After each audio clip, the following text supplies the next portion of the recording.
we're going to do a backup camera. This is the Tautronics rear view license plate adapter camera. We'll get that wired in and show you a little bit about this backup camera and how to easily get that set up as well. Now, it does look like a very intense wiring, but it's really not. All colors are actually matched up.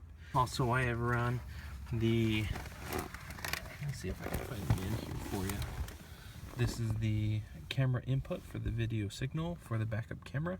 We're going to run this all the way to the back of the car. And then the green one is hooked into the reverse wire, trigger wire, which you'll see on this unit. See if I can pick it out for you. It's purple, see that? Reverse gear signal wire. I had so much extra green wire that I used for the factory bypass for the video playback that I cut it and actually used that for the reverse wire. I'll just utilize that. And that's what this green wire is plugged into, and the purpose of it is when the car is in reverse, that's the wire that we'll want to tap into to tell the unit, the Pioneer unit, to cycle over to the reverse camera feed input, so you can see what's behind you.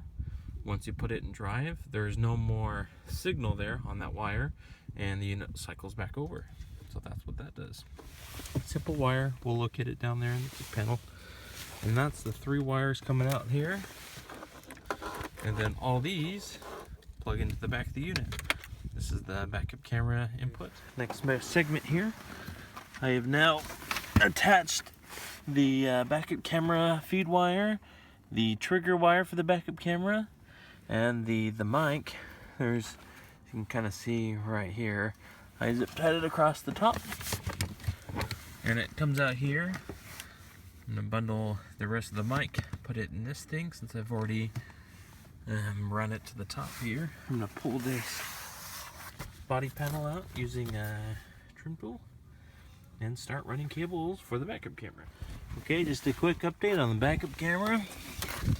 Here's my mic wire all bundled nicely, fit behind this kick panel.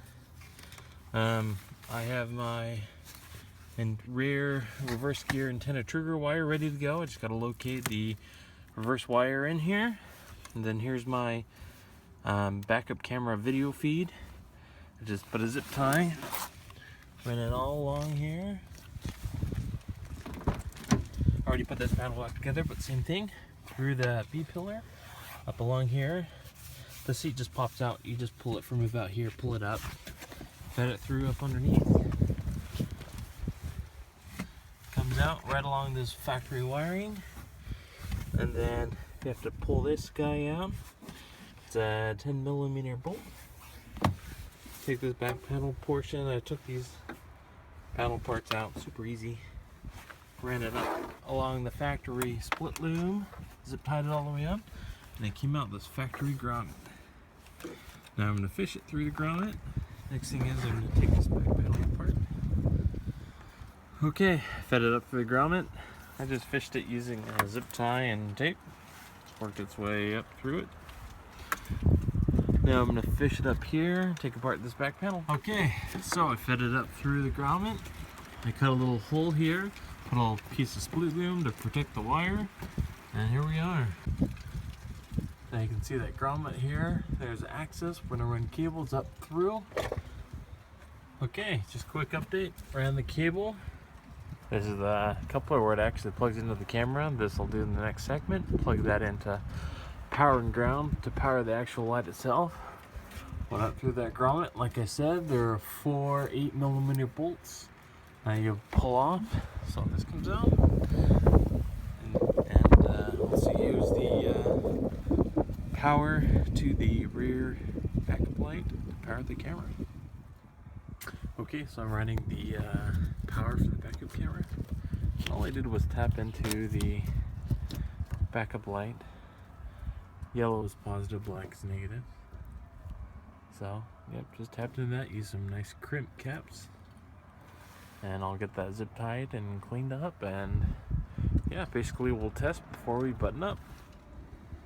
Alright YouTube, so this is the best way to tap into your reverse gear for the head unit. You're gonna have to find through these bundle of wires. It's a smaller gauge wire and it's solid green. It's a dark green. So you use just a piggyback or just a tapper, whatever these are called. So you don't have to splice because it's so, the wires are so tight that there's really not a lot of room to get in there. You could try to strip the wire and solder it.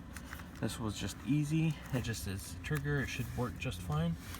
And then I'll put this all back together and we'll do a test. Okay, I had to move inside. It got dark on me.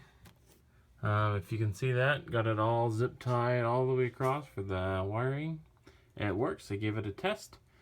Got the screws back in there, or the bolts, excuse me. At this point, I'm going to button this up, put the panel back on, and get the back all back together.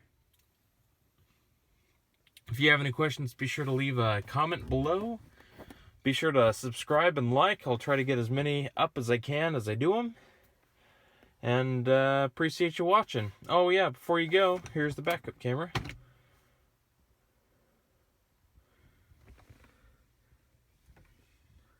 There you go, back of the garage door. Thanks for watching.